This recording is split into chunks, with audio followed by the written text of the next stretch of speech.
আমাদের বাংলাদেশে ইলিশ মাছগুলো আঁশ ছাড়িয়ে কিনতে পাওয়া যায়, কিন্তু এখানে আমাদের আঁশ সহই কেটে দেয়া হয়। গোটা মাছের আঁশ ছাড়ানোটা ইজি, কিন্তু কাটা মাছের আঁশ ছাড়ানোটা খুবই টাফ। তাই এখানে আমরা সাধারণত ইলিশ মাছ খুব কম খাই।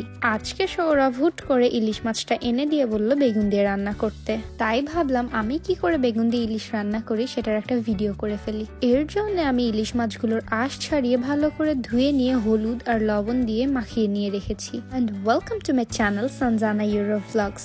এরপরে আমি 2টা বেগুন নিয়ে তার মধ্যেও লবণ আর হলুদ দিয়ে মাখিয়ে রেখেছি।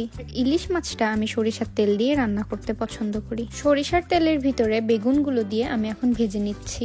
বেগুনটা আমি একদম মোটামুটি ভাবে কুক করে নিব, একদমই বেশি ভাজা ভাজা করব না, আবার একদম কমও ভাজবো না। তো আমি বেগুনটাকে এইরকম ভাবে ভেজে নিয়েছি। এরপরে আমি সরিষার তেলের মধ্যে সামান্য একটু শাহি কালো জিরা ফোড়ন দিয়ে নিচ্ছি। এর মধ্যে পুরো 1 কাপ পরিমাণের পেঁয়াজ অ্যাড করেছি।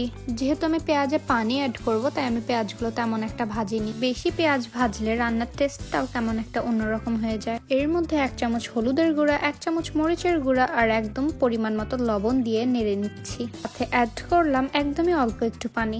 ইলিশ মাছ রান্নায় আমি আদা রসুন বাটা ব্যবহার করি না, কারণ এতে নাকি ইলিশের আসল টেস্টটা চলে যায়।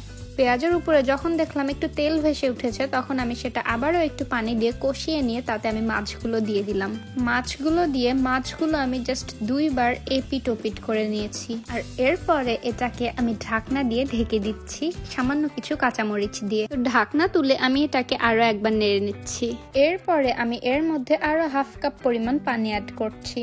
পানিটা দেওয়ার পরে যখন আবার দেখলাম যে উপরে তেল ভেসে এসেছে, তখন আমি পানিটা আরো একটু বাড়িয়ে দিয়ে এটার ভিতরে সেই ভাজা বেগুনগুলো দিয়ে দিলাম। এরপরে আমি ঢাকনা দিয়ে যখন দেখলাম বলক উঠে গেছে, তখন আমি এর মধ্যে একটু জিরার গুঁড়া দিয়ে বানিয়ে ফেললাম ইলিশ মাছ দিয়ে বেগুন। আমার রান্নাটা কেমন লাগলো অবশ্যই কমেন্ট করে জানাবেন। ভালো লাগলে একটা সুন্দর কমেন্ট করবেন, আর ভালো না লাগলে অবশ্যই স্কিপ করবেন। এমন আরো ভিডিও পেতে আমার চ্যানেলটাকে ফলো দিয়ে সাবস্ক্রাইব করে পাশে থাকবেন। আল্লাহ হাফিজ।